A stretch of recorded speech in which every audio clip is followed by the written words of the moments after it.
नमस्कार प्यारे दोस्तों, एडी शर्मा एलएम एजुकेशन में सभी का हार्दिक अभिनंदन। स्वागत साथियों, आज हम पढ़ेंगे बहुत ही एक महत्वपूर्ण टॉपिक है आइडेंटिटी पॉलिटिक्स, पहचान की राजनीति। जो असिस्टेंट प्रोफेसर, नेट और जितने भी महत्वपूर्ण पॉलिटिकल साइंस के पेपर हैं सभी में कार्य करती है। यहाँ तक कि जीएस का भी एक महत्वपूर्ण विषय है और इस पर हमें ज्ञान अर्जित करना ही चाहिए। जहाँ तक मैं सोचता हूँ पर जो ज्ञान अर्जित करता है वो कहीं ना कहीं क्वेश्चनों की संख्या को बढ़ा देता है। लेकिन साथियों, उससे पहले मैं आप सभी से निवेदन करता हूं कि आप हमारे यूट्यूब चैनल को सब्सक्राइब करें और साथ में हमारे टेलीग्राम ग्रुप से जुड़ें ताकि आपको करंट इश्यू से संबंधित सभी टॉपिकों की जानकारी समय समय पर मिलती रहे। तो आइए पहचान की राजनीति के बारे में हम शुरू करते हैं, आइडेंटिटी पॉलिटिक्स। साथियों, पहले मैं कुछ बता देता हूं 2-3 मिनट कि पहचान की राजनीति जो है एक स्थिर और भावनात्मक अवधारणा है जो किसी राज्य केंद्रित नहीं है बल्कि समूह पर केंद्रित अवधारणा है। तो कहीं ना कहीं इसमें व्यवहारवाद का प्रभाव भी देखने को मिलता है। तो समूह पर केंद्रित है, किस पर? जिसमें उपेक्षित समूह की चर्चा, यानी कि उपेक्षित कोई समूह है का शोषण हो रहा है, अन्याय हो रहा है, तो वो संगठित होकर क्या करे, अपनी पहचान का निर्माण करे और अपने हितों की पूर्ति करे। इस पर पहचान की राजनीति ज्यादा ध्यान देती है। ये पश्चिमीकरण की सार्वभौमिक नागरिकता या जो मेल्टिंग पॉट की अवधारणा के विरुद्ध अवधारणा है उसमें ये आस्था नहीं रखती, सार्वभौमिक नागरिकता में ये आस्था नहीं रखती है। तो धीरे धीरे देखते हैं और मैं इसमें क्वेश्चन वाली बातें भी आपको बताऊंगा, तो आप ध्यान से सुनिएगा। पहचान की राजनीति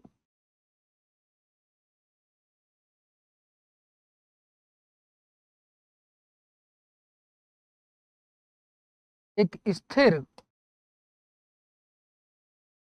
और भावनात्मक अवधारणा है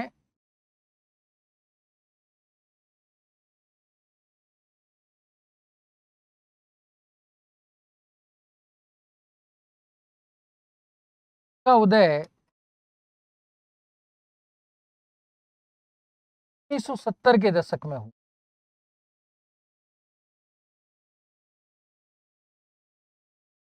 अब इसका उदय कब हुआ ये आपको ध्यान रखना है। 1970 में इसका उदय माना जाता है, दशक में। ये भी आपको ध्यान में रखना है, इसमें गड़बड़ नहीं होनी चाहिए मेरे दोस्तों। पहचान की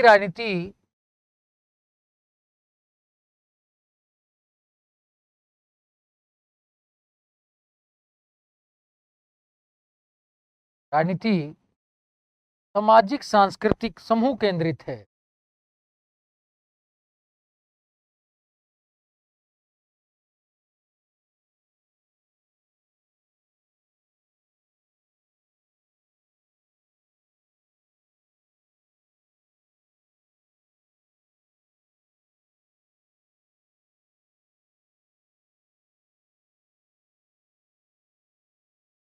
जो अपने हितों की वृद्धि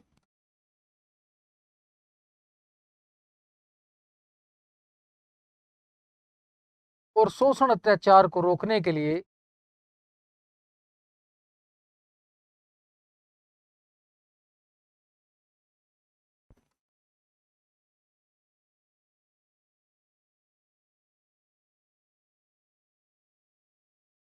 संगठन पर बल देते हैं। किस पर बल देते हैं? संगठन पर। यानी कि कोई भी सामाजिक सांस्कृतिक समूह है तो बेसिकली क्या है, वो अपनी पहचान को बनाए रखने के लिए, अपने हितों की वृद्धि के लिए, अपने शोषण अत्याचार को रोकने के लिए कहीं ना कहीं संगठित होता है और अपनी पहचान स्थापित करता है, कोई सामान्य नियम बनाता है। उसी को कहते हैं पहचान की राजनीति। वास्तव में देखा जाए तो भारतीय जो उपेक्षित समूह का अध्ययन करने वाली लेखिका गायत्री चक्रवर्ती स्पिवाक एक लेख लिखती है 1988 में, बाद में 2009 में उसको किताब का रूप भी देती हैं, कैन द सबलार्टन स्पीक। ये उन्होंने लिखा था। तो गायत्री चक्रवर्ती स्पिवाक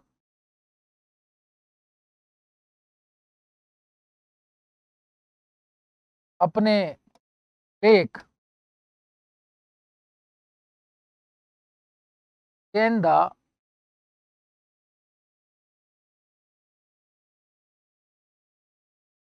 सबलार्टन स्पीक, यानी कि जो उपेक्षित पीढ़ी समूह है वो बोल सकता है, 1988 का लेख है।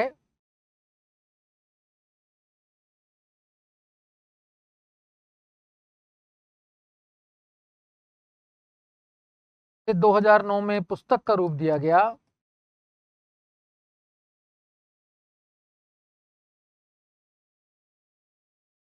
में लिखती हैं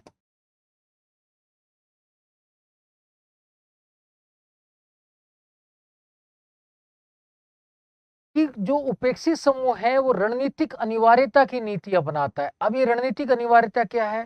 कहता है कि वास्तव में समूह के लोग संगठित होने के लिए समान पहचानों पर बल देते हैं। लिखती हैं कि उपेक्षित समूह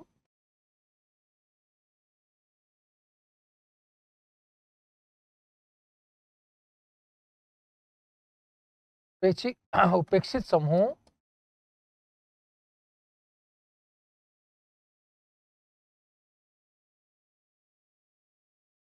संगठित होने के लिए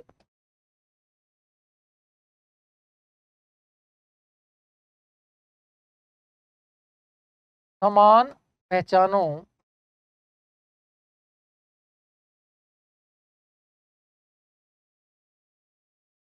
इक्वल आइडेंटिटी की समान पहचानों पर बल देते। इसे नाम दिया जाता है रणनीतिक अनिवार्यता, एसेंटियल जो है, जो बेसिकली एसेंटियल स्ट्रेटेजिक एसेंटियलिज्म, इसे वह रणनीतिक अनिवार्यता कहते हैं।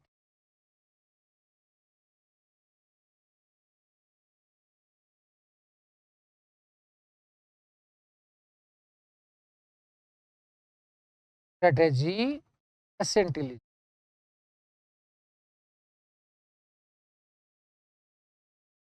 अब आपसे पूछेगा कि रणनीतिक अनिवार्यता क्या है राजनीति पहचान में, कि कोई भी समूह है अपनी पहचान के लिए, संगठन बनाने के लिए समान पहचान स्थापित करता है। देखो भाई, ये इस प्रकृति के लोग जो वास्तव में यहाँ पर रहते हैं, जैसे लद्दाख का उदाहरण ले तो लद्दाख में क्या, लद्दाख क्षेत्र में रहने वाले लोग ट्राइब भी होने चाहिए। तो ये वाली जो है पहचान, जो समान कॉमन हो सभी लोगों में, उसको स्थापना करके ताकि लोग एक पहचान के अंतर्गत संगठित हो जाएं, तो ये वास्तव तो रणनीतिक अनिवार्यता का नाम देती है। और भी विचारकों ने इसको डिफाइन किया, और इसमें सबसे इंपॉर्टेंट है जो है B Parekh.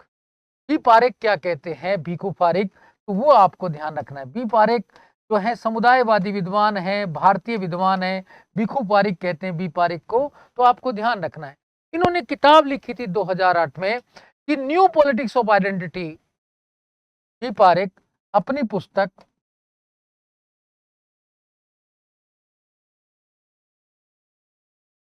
New politics of identity,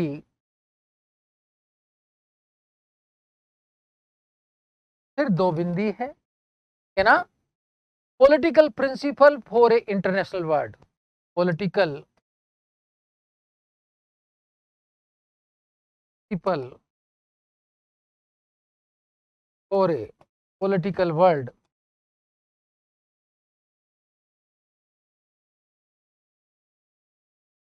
2008 में लिखते हैं कि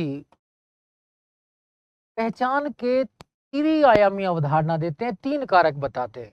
लिखते हैं कि पहचान की राजनीति के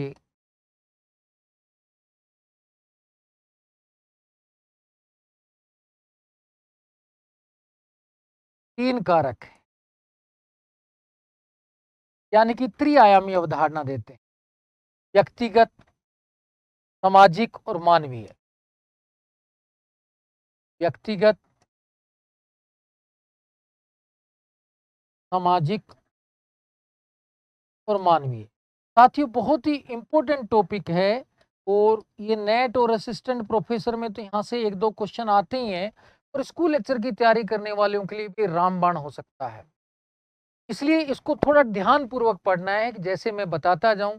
और जो भी कम से कम इस कॉलेज लेक्चर का एग्जाम देने जा रहे हैं, वहां यहाँ से दो तीन क्वेश्चन आने ही आने हैं, और जो करेगा तो वो मेरिट में भी आसानी से आएगा।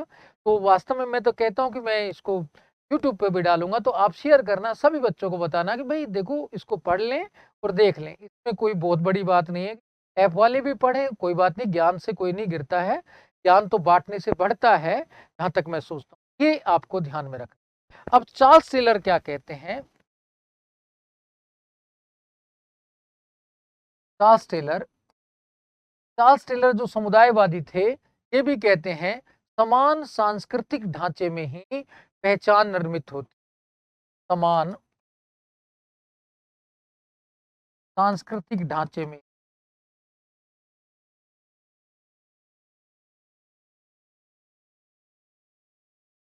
संबंध और पहचान निर्मित होती, यानी कि एक सांस्कृतिक अवधारणा है ये पहना के जा रहे।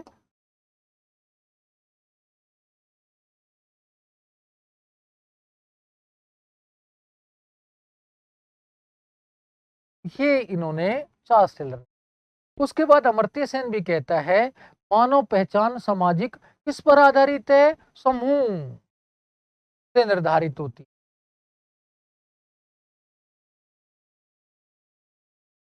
अमर्त्य सेन भी उदार समतावादी विचारक हैं, इसके बारे में हमने काफी हद तक पढ़ा भी था, तो ऐसा नहीं है। मानव पहचान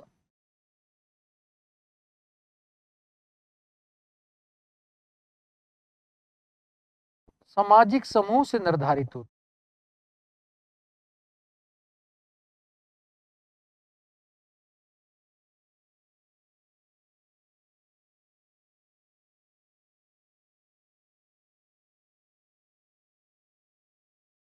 फिर एक बेसिकली थे आयरिश मेरियन यंग। वो आयरिश मेरियन यंग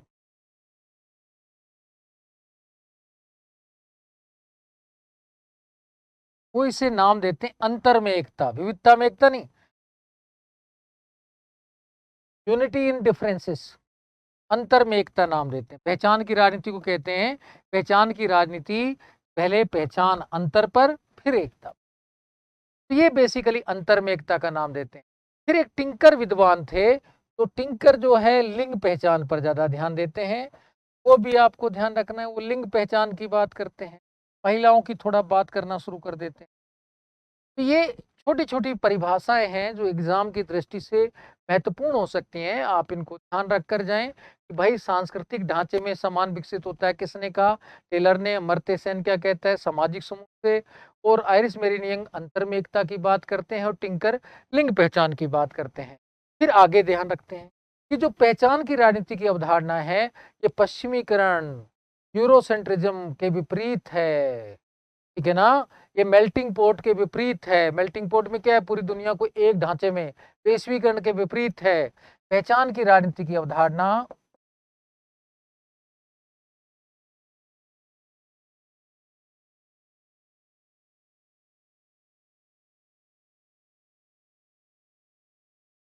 सार्वभौमिक नागरिकता,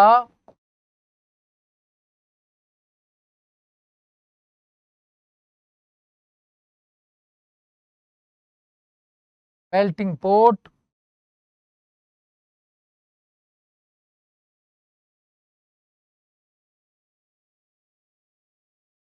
वैश्विकतावाद,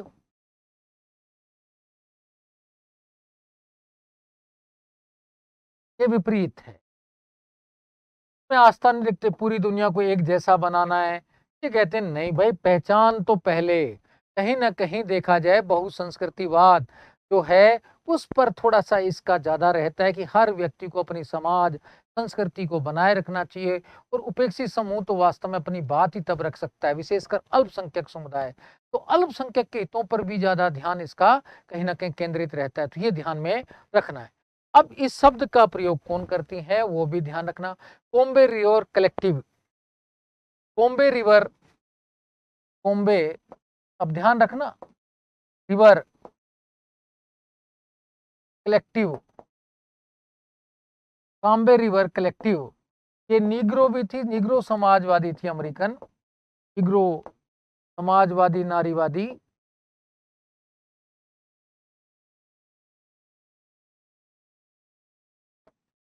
अमेरिका की थी। इन्होंने 77 में 197 में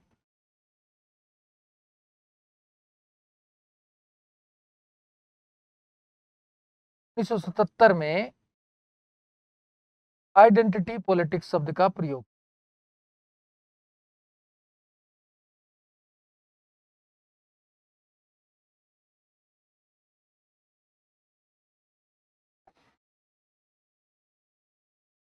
का प्रयोग किया।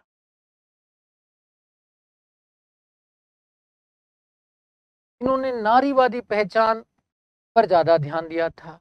इन्होंने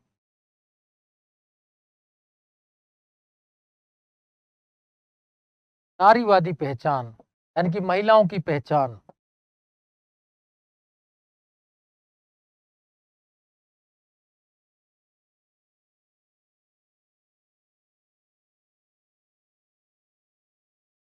इन्होंने नारीवादी पहचान पर आधारित 2 पुस्तकें 1979 को लिखी थी।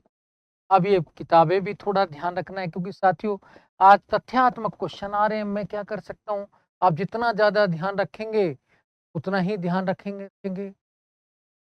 पोखरेट के जंगल कहाँ बताया? कोम्बे रिवर कलेक्टिव नाम है मेरा बेटा, प्रहलाद बेटा, शब्दावली नहीं है। कोम्बे रिवर कलेक्टिव ये महिला का नाम है, का नाम है निग्रो समाजवादी नारीवादी महिला का नाम है कोम्बे रिवर कलेक्टिव, नाम है कोम्बे काम्बे रिवर।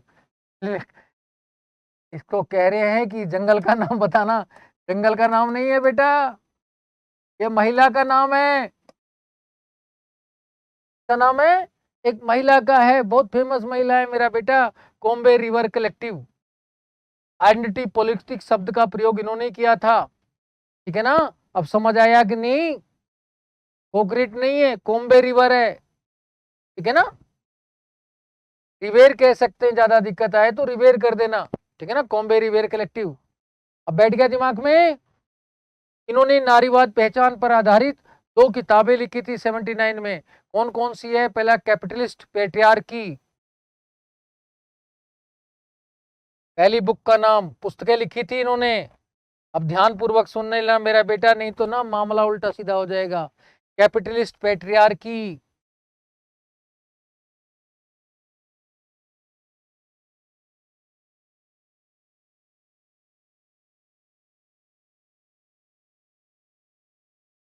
यानी कि पूंजीवादी पितृसत्तात्मक समाज, उस पर, है ना। And the case, and the case, नाम थोड़ा ध्यान रखना है, and the case for socialist feminism.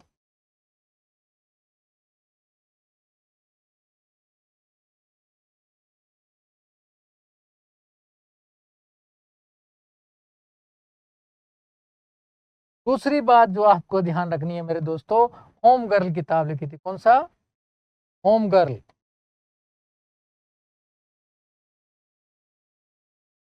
ये आगे नाम ध्यान रखना चाहते हो रख लो, नहीं तो रहने दो। ए ब्लैक फेमिनिस्ट एंथोलॉजी, ए ब्लैक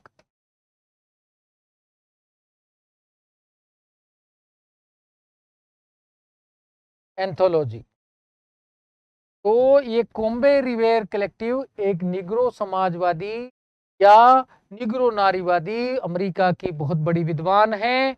इन्होंने ही पहली बार पहचान की राजनीति शब्द का प्रयोग 77 में किया था और नारीवादी पहचान पर बल दिया था, और बेसिकली 2 किताबें लिखी थी। एक का नाम capitalist patriarchy and the case for the socialist feminism है, दूसरा होम गर्ल ए ब्लैक फेमिनिस्ट एंथोलॉजी है। ये 2 किताबें ध्यान रख लेना मेरे प्यारे दोस्तों, ताकि आपको आगे दिक्कत ना आए। अब वास्तव में एक बात और ध्यान रखना है कि पहचान की राजनीति पर चर्चा इससे पहले भी 1950 से पहले कहें तो 2 विद्वान कर चुके हैं, मैरी वॉलस्टनक्राफ्ट। पहचान की राजनीति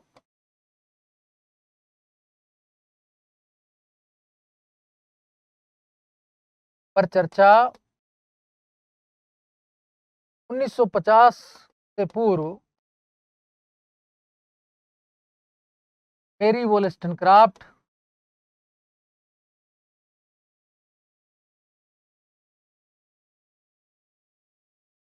और फ्रांज फैनन ने भी की थी।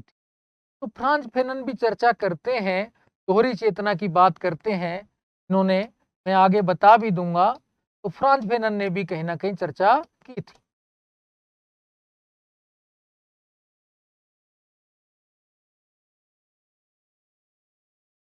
वो भी कहते हैं कि ब्लैक लोगों को अपनी पहचान अलग बनाने का प्रयास करना चाहिए।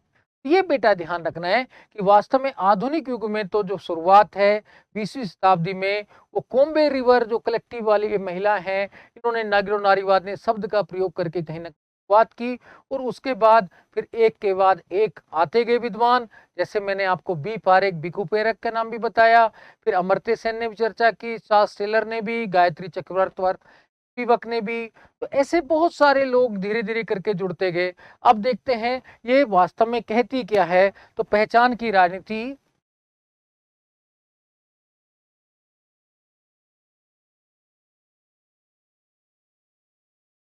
प्रजाति, धर्म, लिंग, क्षेत्र,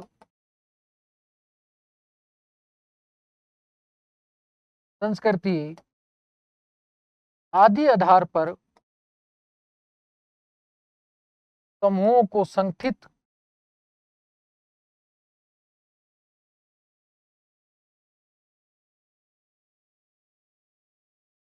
करके उनके शोषण, अत्याचार का विरोध करती। तो अब देखते हैं कहां कहां पर पहचान की पॉलिटिक्स है विश्व स्तर पर, वो अब धीरे धीरे समझना है कहां कहां पर है। ये प्रजातिवाद कहां कहां पर है। तो पहले प्रजातिवाद पर डिस्कशन करते हैं, जहां क्वेश्चन बने उस क्वेश्चन को नोट करना है और आराम से फिर ध्यान से देखने की कोशिश करनी है। पहला है प्रजातिवाद और पहचान की राजनीति, ये निग्रो वाला।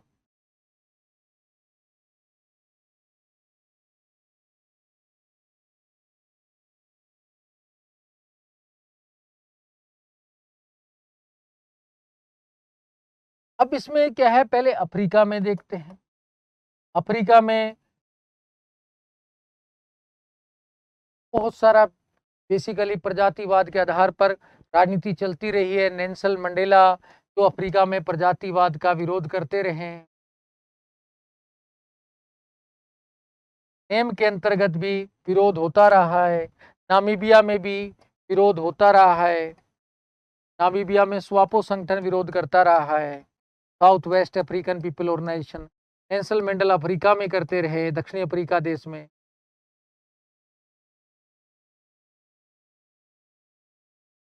फिर उसके बाद अफ्रीका में देखते हैं तो बेसिक रीजन है, फ्रांज फेनन ने भी ब्लैक स्किन एंड व्हाइट मास किताब लिखी थी।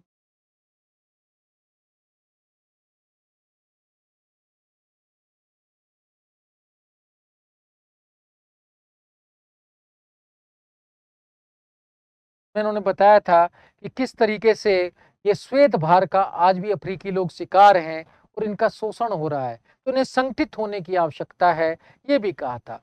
इसके अतिरिक्त तो प्रजातिवाद का देखा जाए तो क्वामे नक्रूमा जैसे विद्वान ये भी विरोध करते हैं, ये नवपनिवेशवाद से जोड़ते हैं। इन्होंने भी है कहीं ना कहीं विरोध किया, क्वामे नक्रूमा जैसे विद्वान ने भी। तो वो भी बेटा ध्यान में रखना है। अभी एक बात करते हैं कि थोड़े दिन पहले अभी सूडान में जनवरी में सम्मेलन हुआ था नेम का, जो मैंने आपको पिछली क्लास में डिस्कशन भी किया था। अगर यूट्यूब पे तो स्पेशल नेम का 19वें सम्मेलन पर भी चर्चा की गई है, आप वहां का जाकर भी देख सकते हैं। तो ये मुद्दे काफी हद तक सूडान में भी देखने को। नेल्सन मंडेला की बुक थी जो लॉन्ग वॉक टू फ्रीडम, आपने सुना होगा नाम। तो वो 94 की किताब है, याद है ना।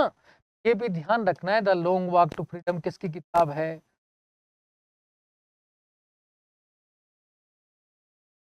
नेल्सन मंडेला की किताब है ना। थोड़ा सा बुक्स के बारे में एक्चुअल थोड़ा ध्यान रहना चाहिए। ये तो क्वामे नक्रूमा भी जिन्होंने नवपनिवेशवाद शब्द का प्रयोग किया था, न्यू कॉलोनिज्म किताब का नाम है इनका।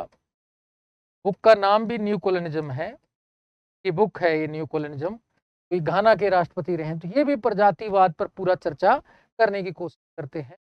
तो ये सारे मुद्दे आपको ध्यान रखना चाहिए। अफ्रीका में इस तरीके से प्रजाति को पहचान बनाने का आधार रखा। और फ्रांज फेनन ने तो साफ कहा था, संगठित होकर जब हम नवपनिवेशवाद का विरोध करेंगे, इसका तभी जाकर कुछ ना कुछ हमारी समस्याओं का निदान होगा। तो उन्होंने प्रजातिवाद से मुक्ति का हल ये बताया था कि संगठन। तो ये बेसिकली क्वामे नक्रूमा भी कहता है, जहां जहां हम लोग समान है वहां संगठित होकर दबाव की नीति अपनाए विकसित देशों पर। अभी सूडान में क्या हुआ था कि सूडान के कंपाला में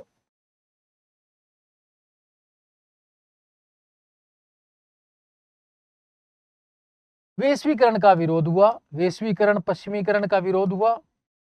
यहाँ भी निगरों की बात की गई, कहा कि हमारी संस्कृति को पश्चिमी देशों ने खराब किया है। पहले यूके का उपनिवेश था, तो यहाँ पर एलजीबीटी का विरोध किया गया। लेस्बियन, गे, बायसेक्सुअल जो जो है, ट्रांसजेंडर, इनका कहते हैं इस पर हमने प्रतिबंध लगाया तो उससे हमारे समाज में सुधार हुआ है। तो एलजीबीटी का विरोध किया गया, पश्चिमीकरण का विरोध किया गया। ये भी कहीं ना कहीं देखने को मिलता है कि ये लोग अपनी पहचान अलग बनाना चाहते हैं, पश्चिम के ढांचे में नहीं डलना चाहते। पश्चिम का ढांचा तो कहता है बस व्यक्ति व्यक्ति कर दो, व्यक्ति को छूट दे दो, नकारात्मक पूरी दुनिया को एक पोर्ट में बदल दो जिसमें सब पिघल जाएंगे। कहते हैं नहीं भाई, हमें सार्वभौमिक नागरिकता नहीं चाहिए, हमारी संस्कृति जिंदा रहने दो। ये एलजीबीटी जैसी बीमारियां आप अपने घर ले जाओ, ये लेस्बियन, ये सेक्स की बीमारियां जो है ना, ये आप अपने पास ही रखो, पश्चिम वालों हमें नहीं चाहिए। ये आप हमें देते हैं तो ऐसी चीजें देते हैं, इनका हम क्या करें, ये हमारी संस्कृति को नष्ट कर देंगे। तो ये बेसिकली है। अब देखते हैं अमेरिका के अंदर भी जो है निगरों की जो क्या रही है, अमेरिका के अंदर भी रही है। अमेरिका में भी निगरो लोग संगठित होते रहे। वहां भी दोहरी चेतना की बात तो पहले फ्रांज फेनन ने कहा था। फ्रांज फेनन ने कहा था कि जो अमेरिकी निगरो है दोहरी चेतना से त्रस्त है। अमेरिकी निगरो दोहरी चेतना रखता है, एक तो अफ्रीका की चेतना, एक अमेरिका की चेतना। इस कारण से उसका शोषण हो रहा है, क्योंकि वास्तव में हर व्यक्ति के अंदर दो प्रकार की चेतना रहती है। जैसे एक लड़की है, शादी होके अपने ससुराल जाती है तो उसके अंदर मायके की चेतना भी पाई जाती है, ससुराल की भी। अब आप उससे कहो कि अब मायके को तो भूल जा भाई, अब ये पॉसिबल है क्या? ये पॉसिबल नहीं है। ऐसे ही अफ्रीकी लोग हैं और ये अमेरिका में गए हैं। अब इनसे कहते हैं आप अफ्रीका का तो विरोध करो। भाई हम अमेरिका का समर्थन करते हैं, पर अफ्रीका का विरोध करने के लिए क्यों कहते हो? अब जैसे सिंपल मैं जयपुर में रहता हूँ, अब मैं मूल रूप से तो ठीक है, मैं हरियाणा के टच का हूँ, अलवर का हूँ, तो बेसिकली अब मुझे लोग कहते हैं कि ऐसा करो, अब जयपुर जिंदाबाद बोलो और ये बोलो तुम्हारा गाँव बेकार है। भाई नहीं होगा, मेरा गाँव भी मुझे प्रिय है, जयपुर अच्छा है, लेकिन मैं गाँव को कैसे छोड़ सकता हूँ? गाँव के बिना रह कैसे सकता? मेरा बचपन पला है उसमें। अब ये जो है पहचान की राजनीति वाले कहते हैं, अब गाँव के नाम पर कहें तो ग्रामीण मास्टर है। अरे गाँव से आके मास्टर बन गया तो आपको ऐतराज होता है इसमें? तो ये वाली जो राजनीति है, पहचान की राजनीति, तो कहते हैं दोहरी चेतना है। आज इस दोहरी चेतना के कारण उनका शोषण हो रहा है, तो ऐसा नहीं होना चाहिए। इन्होंने 1995 में अमेरिकी नीग्रो ने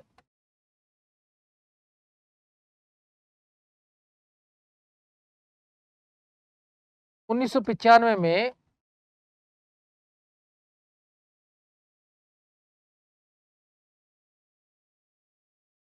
मिलेनियम मार्च निकाला था, नीग्रो मार्च निकाला था।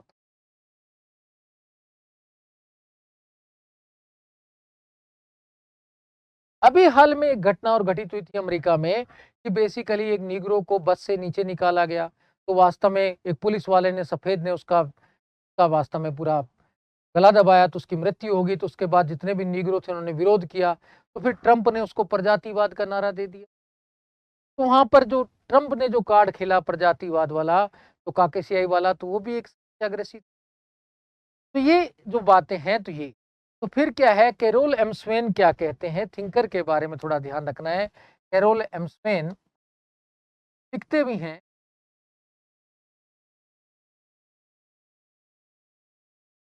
ये श्वेत राष्ट्रवाद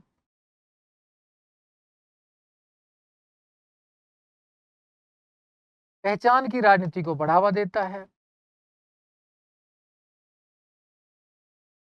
भाई जितना ज्यादा ये काम करते हैं श्वेत राष्ट्रवाद, अब जैसे हिंदू राष्ट्रवाद कहते हैं हम भारत में, तो फिर वो बेचारे छोटे छोटे कहते हैं भाई संगठित हो जाओ, क्या पता मारने ना आ जाए,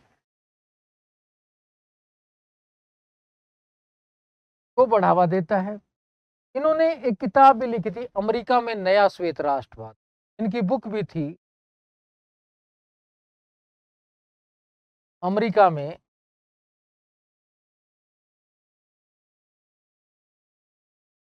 नया श्वेत राष्ट्रवाद।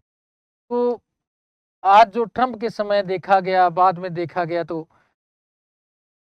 2002 में ने किताब लिखी कि अमेरिका में एक श्वेत राष्ट्रवाद पनप रहा है। वो पहचान की राजनीति को कह रहे हैं भाई इसको ऐसे कर दो, निगरों को कोई अधिकार नहीं देना चाहिए, ये नहीं देना चाहिए। इस तरीके की समस्या जो है ना वो ज्यादा दिक्कत करती है। अब इस प्रजातिवाद का अध्ययन किया गया था, एक थ्योरी भी दी गई थी, क्रिटिकल रेस थ्योरी। अब प्रजातिवाद से अध्ययन से संबंधित प्रजातिवाद, पहचान से संबंधित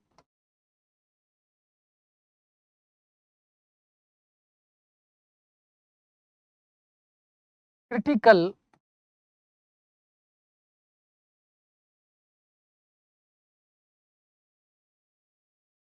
रेस थ्योरी,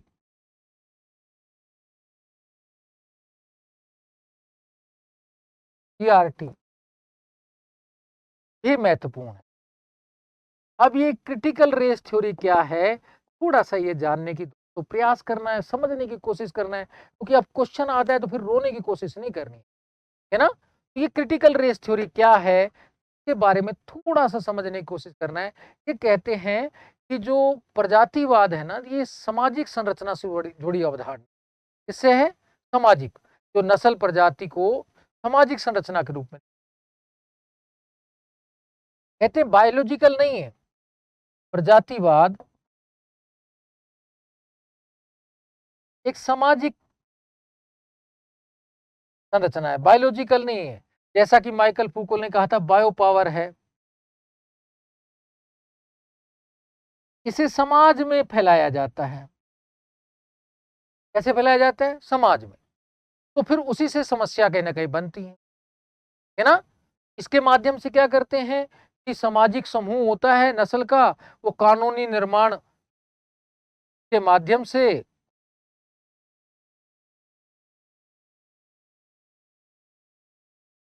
एक समूह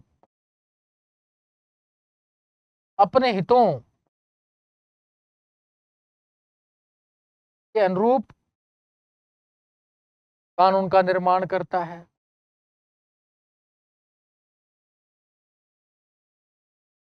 तो दूसरा विरोध करता है। जैसे अमेरिका में श्वेत लोग क्या करेंगे, बहुसंख्यक है तो अपने हितों के अनुरूप कानून बनाएंगे, निग्रो लोगों की उपेक्षा करेंगे तो वो विरोध करेंगे। अब इस CRT जो अवधारणा है क्रिटिकल रेस थ्योरी से जुड़े हुए कौन कौन है वो भी ध्यान रखना। CRT क्रिटिकल रेस थ्योरी से संबंधित विद्वान हैं। अब इनका थोड़ा सा ध्यान रखेंगे ना, आपका अच्छा काम चलेगा। सबसे बड़ा इंपॉर्टेंट है किम्बरले क्रेसो, इसमें जो है महिला थी किम्बरले क्रेसो।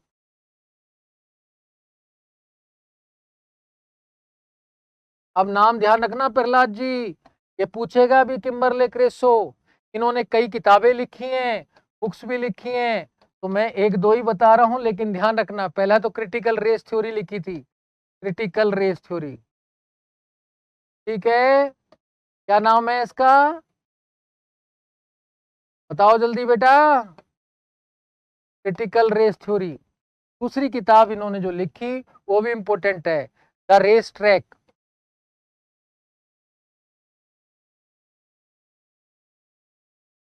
ठीक है ना। कौन सी किताब है? 2013 की रेस ट्रैक, ये भी ध्यान रख लेना। उसके अलावा भी रिचर्ड डेलगाडो जैसे विद्वान इससे जुड़े हुए थे। किम्बरले क्रेसो को तो भूलना ही नहीं है मेरे, अगर इसको भूल गए तो मारी मासुडा, बस कई लोग तो कह रहे हैं भाई नहीं पढ़ना, हम थक गए है ना। फ्रेडरिक डगलस,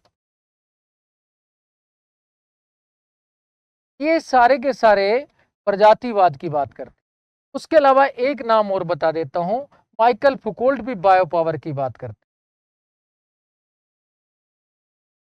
उत्तर आधुनिकतावादी थे ना माइकल फुकोल्ट, वो भी बायो पावर की बात करते हैं। तो वो भी जैविक अवधारणा मानते हैं। कहते हैं प्रजातिवाद के आधार पर कहीं ना कहीं आज क्या करते हैं, एक समूह दूसरे समूह को शोषित करने का प्रयास करता है। ये बेसिकली आपको ध्यान रखना है। तो CRT से संबंधित अवधारण विद्वान सबसे बड़े किम्बरले क्रेसो है। तो ये बुक आ जाए, ये आ जाए, तो ये आपको ध्यान रखना है साथियों। नवीन टॉपिक है लेकिन इसमें इंटरेस्ट भी आएगा, बस आप देखो। दूसरा है अरब पहचान की राजनीति। अरब पहचान की राजनीति। और अरब इजराइल संघर्ष तो अभी चल ही रहा है, आपको पता है ईरान इजराइल संघर्ष अभी हुआ था। अरब पहचान की राजनीति, तो वास्तव में अरब पहचान की राजनीति तो सभी लोग आप जानते हैं कि एक तरफ तो फिलिस्तीन और अरब राष्ट्र हैं, दूसरी तरफ इजराइल है। इजराइल का साथ पश्चिम देश देते हैं। 4 अरब इजराइल युद्ध भी हो चुके हैं और अभी तक संघर्ष चल ही रहा है। 14 अप्रैल को अभी क्या हुआ था, ईरान ने आक्रमण भी किया 350 मिसाइलों से, वो पूरी बात है। तो अध्ययन कौन करते हैं, तो वो आपको ध्यान रखना है कि छोटे छोटे जो थिंकर हैं वो आपको ध्यान रखना है। तो क्रिस्टोफर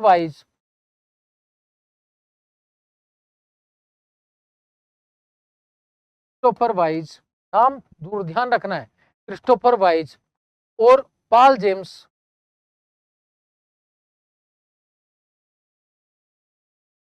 ये है। अब इन्होंने एक बुक लिखी थी, अरब अरबियन। अब ये याद करना है, अरब अरबियन,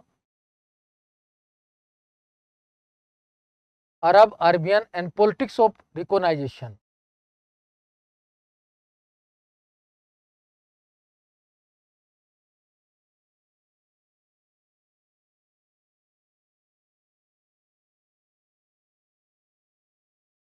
ये किताब इन्होंने 2010 में लिखी और इसमें कहा अफगानिस्तान और इराक पर जो कार्रवाई अमेरिका ने की है उससे अरब पहचान समाप्त नहीं हुई। अमेरिका की अफगान,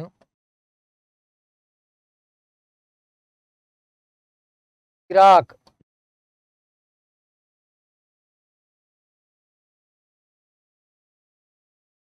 2003 से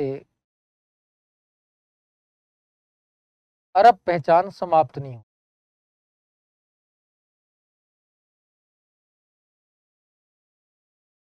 आज भी अरब देश देखो विरोध कर ही रहे हैं। अभी ईरान ने जो किया तो वो आपको पता ही है ना, समाप्त नहीं हुई है। अब साथियों अमेरिका तो यहाँ पश्चिमीकरण लाना चाहता है, इनकी समाप्त करना चाहता है। यहाँ पर हमेशा क्रांतियां होती रही, जैसे ईरानी इस्लामिक क्रांति 79 में हुई तो भी पश्चिमीकरण के विरोध में हुई, तो यानी कि वो अपनी पहचान बनाना रखना चाहते हैं। ये मेन समस्या रही है। तो ईरानी इस्लामिक क्रांति का भी मर्म उद्देश्य पहचान ही था। और अब देखा जाए तो आज भी इजराइल और कहीं ना कहीं अरब देशों में जो संघर्ष है उसका कारण भी पहचान ही है। और अब कहते हैं कि जो अरब स्प्रिंग आई थी, क्या उससे कहीं ना कहीं नकारात्मक असर पड़ा पहचान की राजनीति पर। तो मार्क लिंच क्या कहते हैं वो सुन लीजिए। मार्क लिंच कहते हैं, अरब स्प्रिंग तो मालूम होगा, अरब बसंत क्रांति 2010 में ट्यूनीशिया से शुरुआत हुई थी, फिर मिस्र होते लीबिया उधर तक गई थी। तो इसमें बेसिकली आधुनिकरण पर बल दिया गया था, सब जगह जनता में विद्रोह था, आधुनिकरण करो आधुनिकरण। कहता है इससे पहचान की राजनीति समाप्त नहीं हुई है बल्कि और ज्यादा उग्र हो गई है। मार्क लिंच लिखते हैं, अरब बसंत क्रांति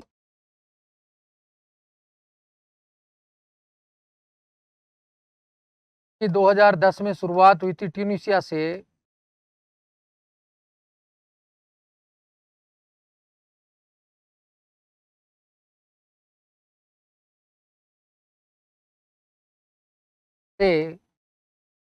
अरब में पहचान की राजनीति को बढ़ावा मिला है। ये लो भाई, क्योंकि देखा जाए तो वहां पर छोटे छोटे समूह और ज्यादा उग्र हुए हैं।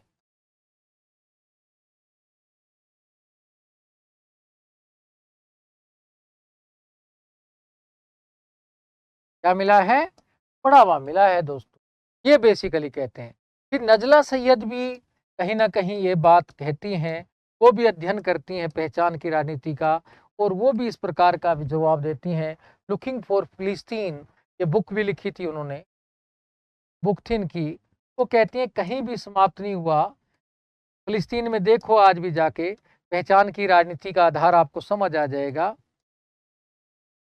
अभी आपको पता है कि नेम के सम्मेलन में 19वें संविधान में कहा गया कि गाजा क्षेत्र को खाली किया जाए, वो भी कहीं ना कहीं अरब राष्ट्रों ने मांग की थी इस प्रकार की।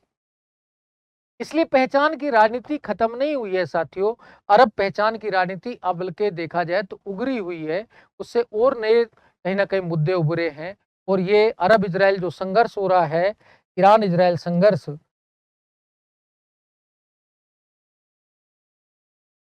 ये इसी का परिणाम है। ये 2024 में जो अप्रैल में हो रहा है, आपको दिखाई दे रहा है, वो अरब पहचान की राजनीति का ही प्रतिनिधित्व करता है या प्रतिध्वनि उसकी सुनाई देती है। ये आपको ध्यान रखना।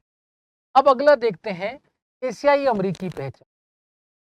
अगला पॉइंट, एशियाई अमेरिकी पहचान की राजनीति। अब ये भी एक नया शोध है, पर आपको थोड़ा सा जानने की जरूरत है। अमेरिकी एशियाई अमेरिकी पहचान की राजनीति, यानी कि ऐसे एशियाई जो अमेरिका में रह रहे हैं समूह, वो अपनी पहचान को बनाए रखने के लिए कहीं ना कहीं संगठित हो रहे हैं। ये बात भी है। अब ये नया टॉपिक है और अध्ययन भी बहुत सारे लोगों ने किया है, जिसमें सबसे जैन जुन और नताली मासुओक, जैन जुन और नताली मासुओक का अध्ययन है इस प्रकार का। ये दो थिंकर के नाम है, ये आपको ध्यान रखना। ये क्या कहते हैं, जैन जुन और नताली मासुओक कहते हैं अमेरिका में ना चीनी तो है 23%, भारतीय है 17%, वियतनामी है 11%। तो ये जो भारतीय वियतनामी है ना, ये भी आपस में संगठित हो रहे हैं। तो और कहीं ना कहीं संगठित होकर अपने अधिकारों की बात कर रहे हैं। जैसे हाउडी मोदी की नीति आपने देखी होगी, तो यही थी, उसका मेन उद्देश्य क्या था, अमेरिका में रह रहे भारतीयों को एकजुट करना। ये हाउडी मोदी का नीति है, ये भी नीति यही थी। तो ये बेसिकली एशियाई अमेरिकी पहचान की राजनीति को भी आप समझ सकते हैं और इसको जान सकते हैं। अब साथियों जो बचा है वो हम थोड़ा सा करेंगे नारीवादी राजनीति।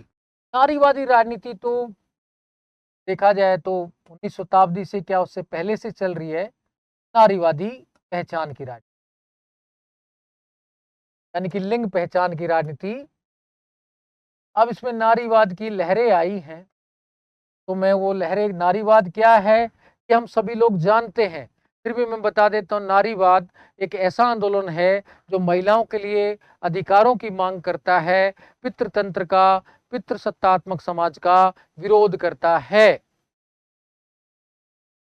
का विरोध करता है, पितृसत्तात्मक समाज का। अब इसमें नारीवादी पहचान की राजनीति में जो लहरें आई हैं, प्रथम वेव, द्वितीय वेव, वो आपको थोड़ा ध्यान रखना है। प्रथम लहर जो कहते हैं कि 18वीं 19 शताब्दी से चली, 18वीं शताब्दी से 1950 के दशक तक चली, ये इसमें मैरी वोllस्टनक्राफ्ट, इसमें लेखक कौन कौन से हैं, मैरी वोllस्टनक्राफ्ट,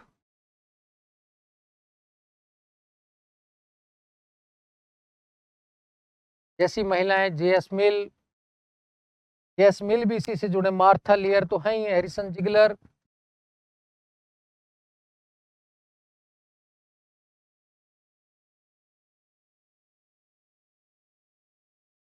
जेएस मिल, सुसान बी एंटनी,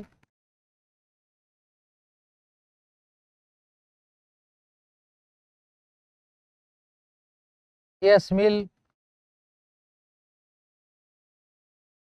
ऐसे विचारक जुड़े हुए हैं। मैरी वोllस्टनक्राफ्ट का आप किताब भी लिख सकते हैं, vindication of the right of women की बुक थी।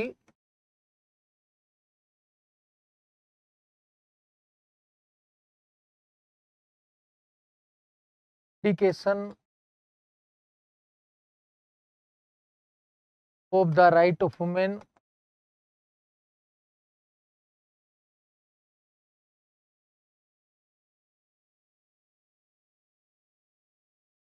वन हो गया। ये बुक भी ध्यान रखना है कि प्रथम लहर जो चली, इसमें किसकी मांग की गई, इसमें मेनली शिक्षा और राजनीतिक अधिकारों की, मतदान के अधिकार की मांग।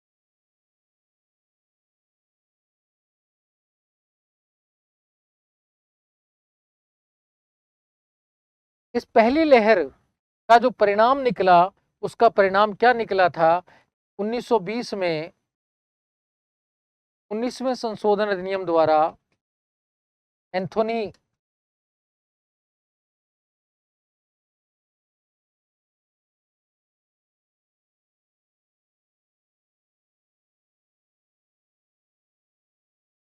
का अमेरिका में महिला मताधिकार।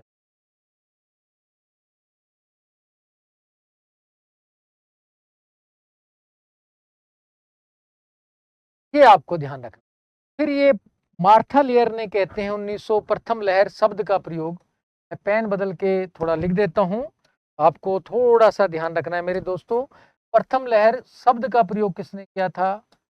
मार्था लेयर ने 1968 में किया था। न्यूयॉर्क टाइम्स में मार्था लेयर 1968 में।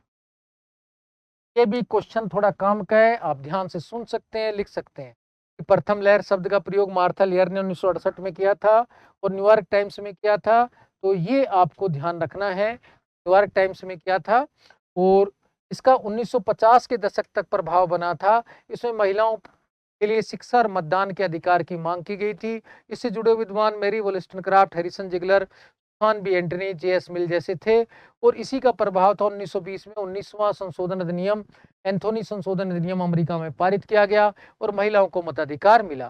फिर मैरी वोllस्टोनक्राफ्ट कोई बुक भी है, vindication of the right of women, ये भी थोड़ा ध्यान रख लेंगे तो आपके लिए बेटर रहेगा।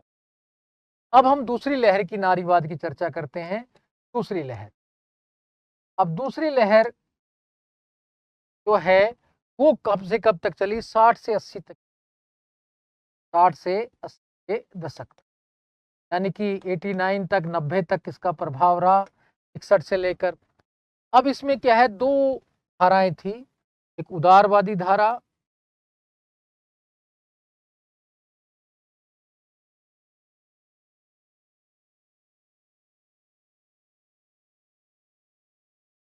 और एक उग्रवादी धारा। अब उग्रवादी जो धारा थी वो तो व्यक्तिगत ही राजनीति की बात करती, महिलाओं के लिए अलग समाज, व्यक्तिगत ही राजनीति, घरेलू मुद्दों को सार्वजनिक किया जाए, ये बातें ज्यादा करती थी, ठीक है ना। और ये सार्वजनिक जीवन में भागीदारी की, कि भाई सार्वजनिक जीवन में भागीदारी हो, यानी कि अब चुनाव लड़ने का अधिकार की मांग होने लगी। भाई राजनीति में प्रतिनिधि दो, संसद में भागीदारी दो, इसमें भागीदारी दो संसद में, ये वाली बात ज्यादा होने लगी। और ये तो कहते लगे व्यक्तिगत ही राजनीति है, महिलाओं के लिए अलग समाज, महिलाओं का अलग समाज,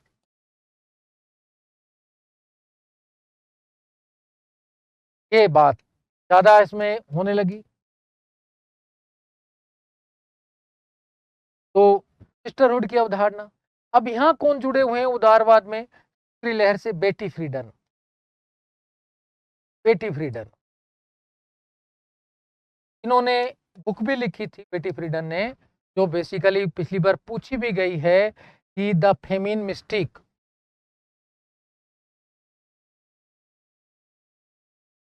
द फेमिन मिस्टिक, ये कॉलेज लेक्चर के एग्जाम में पिछली बार पूछी गई है, 63 की किताब है। तो बेटी फ्रीडमैन इससे जुड़ी हुई है, तो ये आपको ध्यान रखना। ईमान द बुआ भी कहीं ना कहीं यहाँ आती हैं, इन्होंने द सेकंड सेक्स किताब लिखी थी और ये अस्तित्ववादी भी थी, जो कहती भी हैं सीमान द बुअर, बुआ या बुअर, तो महिला पैदा नहीं होती, बनाई जाती है, पुरुषों ने महिलाओं को दासी का दर्जा दिया, देवी का दर्जा दिया, समानता का दर्जा नहीं दिया, तो ये संरचना पर कहती है आधारभूत परिवर्तन करो, इस प्रकार की बातें ज्यादा। द सेकंड सेक्स किताब लिखी थी, इनकी बुक का नाम था द सेकंड सेक्स। तो 49 में लिख दी थी, लेकिन इनका प्रभाव काफी लंबे समय तक बना था। जयपाल सात्रा की शिष्या थी, अस्तित्ववादी भी थी, तो महिलाओं के अस्तित्व की बात भी करती थी। कहती है महिला पैदा नहीं होती, बनाई जाती है। पैदा तो इंसान होता है, उसको फिर क्या है, महिला को ये करना चाहिए, वो करना चाहिए, ऐसे कर करके हम महिला बना देते हैं। फिर कहते हैं पुरुषों ने क्या किया, महिलाओं को दासी का दर्जा या देवी का दर्जा, समानता नहीं माना, मानव नहीं माना, या तो पांव की जूती या सिर की पगड़ी, ये शब्दों का प्रयोग किया। ये सिमोन द बुआ कहती हैं।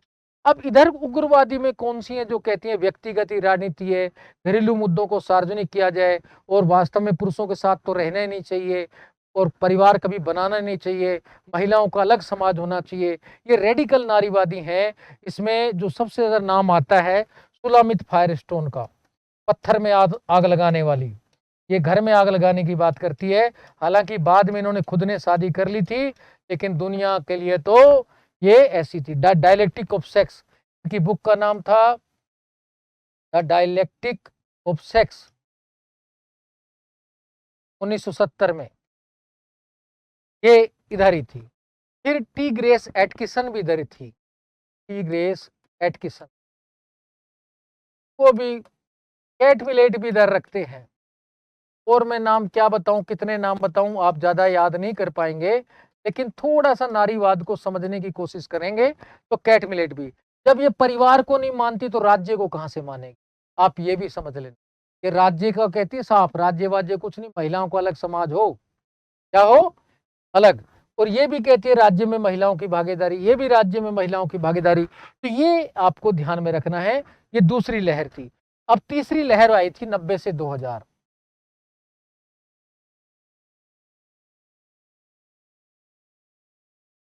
2010 तक। इसमें निग्रो नारीवाद, दलित राजनीतिवाद, दलित नारीवाद ऐसे प्रयोग करने लगे।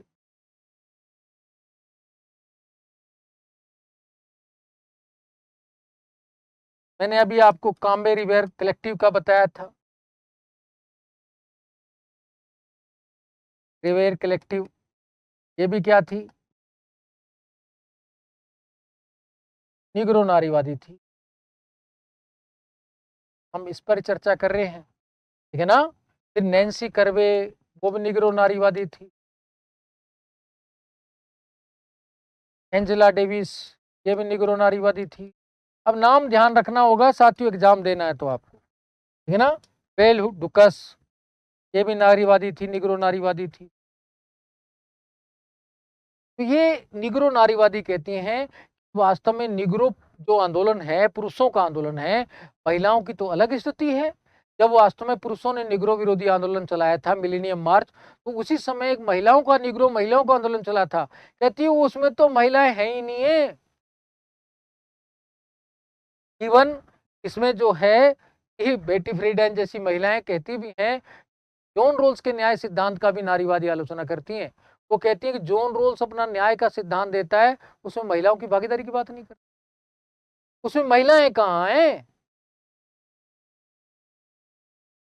ओकुन नाम की महिला थी, तो बेसिकली कहती भी है कि जो जॉन रोल्स ने न्याय का सिद्धांत दिया है उसमें महिलाओं की तो बात ही नहीं। तो ये सिंपल सा है, तो ये हर बात में महिलाओं की भागीदारी हर कार्य में चाहती हैं। चतुर्थ लहर है जो 2010 से 20 तक चली है। इसमें महिलाओं के इंटरनेट शोषण का विरोध है।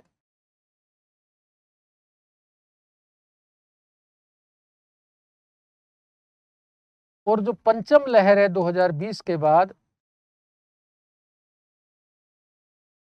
इसमें स्वावलंबन पर बल दिया जा रहा है कि महिलाओं को स्वावलंबी बनाया जाए, हर तरीके से उनकी अपनी एक अलग पहचान बनाई जाए, ये बात है। इस तरीके से नारीवाद अपनी पहचान के लिए विभिन्न लहरों के माध्यम से नारीवादी पहचान का जो आंदोलन है निरंतर बढ़ता जा रहा है, वैश्विक रूप लेता जा रहा है। आज हम जो नारीवादी राजनीति है उसको उत्तर प्रत्यक्षवाद से संबंधित मानते हैं। जिस तरीके से उत्तर आधुनिकतावाद, नव मार्क्सवाद, हरित राजनीति, सब ये उत्तर प्रत्यक्षवादी अवधारणाएं मानी जाती हैं। उसी तरीके से हम नारीवाद को भी किससे संबंधित मानते हैं, उत्तर प्रत्यक्षवाद से। ये ध्यान में रखना है। अब भारत में हम पहचान की राजनीति थोड़ा सा देखते हैं।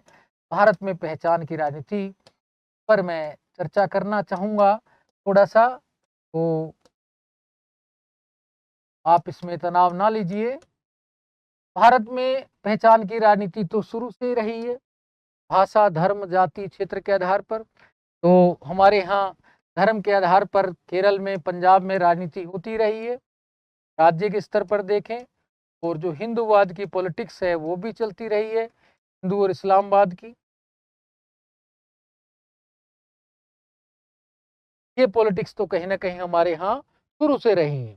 पंजाब, केरल, कश्मीर के राज्य, पूरा दंगे वगैरह सब, ये कहीं ना कहीं राम मंदिर का मुद्दा हो, इस तरीके का बहुत सारी घटनाएं हैं, बाबरी मस्जिद का मुद्दा हो, ये धर्म आधारित जो पहचान की राजनीति है वो चलती रही है। वो अपनी पहचान बनाना चाहते हैं, संगठित हो रहे हैं, वो अपनी पहचान बनाना चाहते हैं। तो फिर क्या है, भाषा भी रही है हमारे यहाँ, भाषा के आधार पर कई राज्यों की मांग होती रही है शुरू से ही। तो भाषा भी कहीं ना कहीं आधार रही है। भारत में बहुत सारी भाषाएं हैं। द्रविड़स्तान की मांग हुई, साउथ में अलग देश की मांग कर दी थी द्रविड़स्तान, द्रविड़ भाषाओं के आधार पर, है ना। बुंदेलखंड की मांग हो रही है बुंदेली भाषा के आधार पर। तो ऐसे बहुत सारे राज्य हैं जो अलग अलग राज्य भाषा के आधार पर बने हैं। उसमें भाषा की ये भी कहा गया कि हमारी 8वीं भाषाएं जोड़ो। राजस्थान में भी कह रहे हैं कि भाई राजस्थान को भी 8वीं अनुसूची में जोड़ो। 22 भाषाएं हो गई 14 से बढ़कर, लेकिन 8वीं अनुसूची में सम्मिलित करने को लेकर भी आंदोलन हो रहा है। तो सब पहचान की राजनीति का विषय है कि वास्तव में 14 से बढ़कर 22 हो गई हैं, तो तब भी वास्तव में कहीं ना कहीं संतुलित स्थिति नहीं है। फिर जो है क्षेत्रवाद की बात भी आती है कि अलग अलग क्षेत्र के आधार पर, जैसे सिंपल अब लद्दाख की मांग हो रही है, ऐसे पूर्वी नागालैंड की मांग हो रही है। अभी मतदान का भी बहिष्कार किया, तो उन्होंने कहा हमको अलग राज्य का दर्जा दे दो भाई, है ना। इस तरीके से क्षेत्र के आधार पर भी अलग अलग मांगे। क्षेत्र के बाद जातीय जनजातीय संघर्ष भी हमारे यहाँ देखने को मिलता है। जनजातीय आंदोलन, हमें आरक्षण दे दो। आरक्षण की राजनीति भी कहीं ना कहीं इस बात को है कि हमारे यहाँ पहचान की राजनीति बनी हुई है, ये भी कहीं ना कहीं पाया जाता है। तो इस तरीके से भारत में भी पहचान की राजनीति बहुत अधिक सक्रिय है। अगर आप भारतीय व्यवहारिक राजनीति को देखेंगे, जातिवाद, क्षेत्रवाद, भाषावाद, तो उसमें जितना भी है राज्य निर्माण, राष्ट्र निर्माण के समक्ष समस्याएं, वो सारी पहचान की राजनीति देख। अब वास्तव में क्या पहचान की राजनीति से हमारा देश छिन्न भिन्न हो जाएगा? विरोध किया है, कुछ लोग ही कहते हैं कि वास्तव में छिन्न भिन्न हो जाएगा, लेकिन जो कहते हैं कि वास्तव में देखा जाए तो ये जाति धर्म जितने भी संगठन है इस पहचान पर आधारित हैं, ये दबाव समूह के रूप में काम करते हैं। जहाँ पश्चिम में दबाव समूह है, तो हमारे यहाँ ये समूह, ये दबाव की राजनीति अपनाते हैं, लोकतंत्र के अनुरूप अपनी केवल मांगों को पूरा करते हैं, कहीं भी हमारी एकता अखंडता को नष्ट नहीं करते हैं। तो जहां अलगाववाद की बात है तो वहां जरूर कहते हैं कठोर कार्रवाई करो, और जहां दबाव की राजनीति के रूप में पहचान की राजनीति है तो उसे पूरा करने की कोशिश करो। तो रसोई दीवाल जैसे जो विचारक हैं वो यही कहते हैं। अब आगे देखते हैं साथियों कि एक सबलार्टन स्टडीज एक समूह हो रहे हैं, उससे कौन कौन जुड़े हुए हैं, ये भी पहचान की राजनीति को बढ़ावा देते हैं। स्टडीज एक ग्रुप भी बना है जो उपेक्षित समूहों का अध्ययन करते हैं, यानी कि पहचान की राजनीति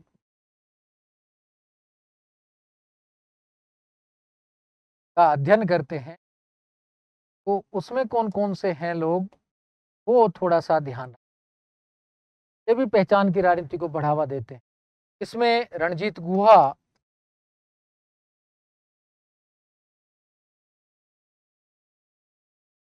और गायत्री चक्रवर्ती दीपक, अभी मैंने बताया जैसे नाम, और शशि थरूर, शशि थरूर जो कांग्रेस के नेता भी रहे, ज्ञानेंद्र पांडे, सुमित सरकार, इतिहासकार भी हैं, मॉडर्निस्टी पर ना कहीं काम भी किया है, इन्होंने भी इस पर काम किया है। रोजनी साहू,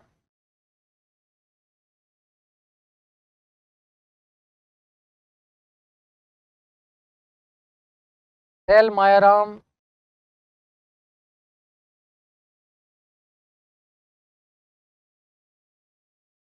शैल मायाराम का नाम भी आता है, ज्ञान प्रकाश, गौतम भादरा,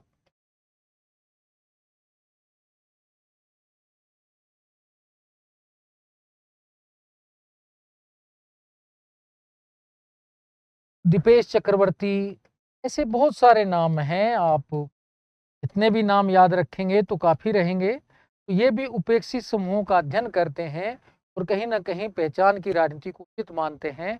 तो ये भी आप ध्यान रखें। क्यों क्वेश्चन कब कह रहे हैं क्या वो बाद में चर्चा करेंगे, वो ध्यान रखना है। सारे क्वेश्चन ही नए हैं। कब क्या अब जो भी एग्जाम होगा यही आएंगे बेटा, है ना। ये तो न्यू ही क्वेश्चन है सारे के सारे। अब आप ध्यान रखेंगे तो आप जितना ज़्यादा करेंगे तो उतना बेटर रहेंगे। ये ध्यान रखना है कि इस पर सारे जो पहचान की राजनीति है वास्तव में साथियों वैश्विक स्तर पर है। आदमी कोई एक आर्थिक पुतला नहीं, कोई मशीन नहीं है, एक भावुक प्राणी भी है। उसमें सामाजिक सांस्कृतिक पहचान और जागरूकता भी रहती है, चेतना रहती है।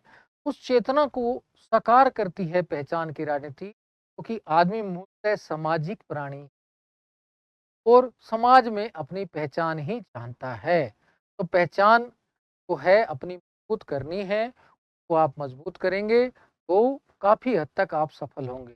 इसी के साथ साथियों इस क्लास से मैं विदाई चाहूँगा। धन्यवाद दोस्तों। जय हिंद, जय भारत।